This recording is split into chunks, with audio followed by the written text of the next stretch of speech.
Today we're going to be switching out the MPE 65mm 1:5x with the 100mm by Canon.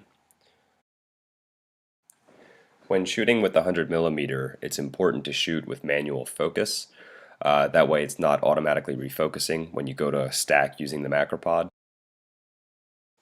Before you go to mount the 100mm to the macropod, you'll have to remove the lens foot plate that's already at the base of the MPE 65mm. You can unscrew the primary bolt with an Allen key and reattach it to the 100mm. While I'm doing this, I should add that you can use the automatic focus to initially bring the object you're about to shoot into the frame of view. However, just make sure you turn it back to manual focus before you begin shooting. Once you get the bolt back in here, you'll want to make sure that the back of the foot plate is flush with the back of the L bracket on the adapter. That way the lens stays nice and straight on the macropod.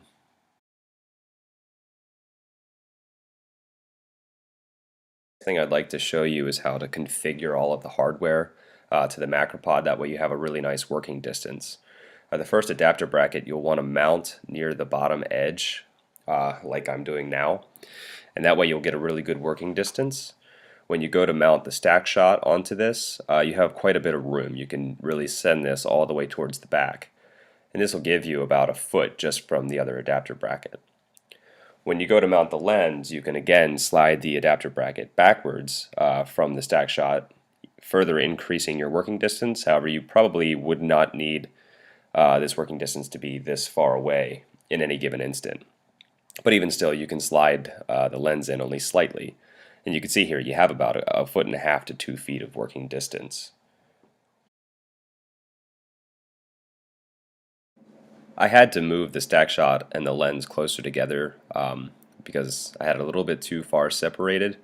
But you can see even after moving it closer together, I can fit this entire dragonfly from wing to wing into the frame of view. So you really can image larger objects really well. However, as always, I should add that it's very important to block out any and all light coming from the flash heads, and you'll want to diffuse that again using the styrofoam cup. If you find an alternative, that's fine, but just make sure you are diffusing any direct light. It's important for shooting. Thank you very much. Have a nice day.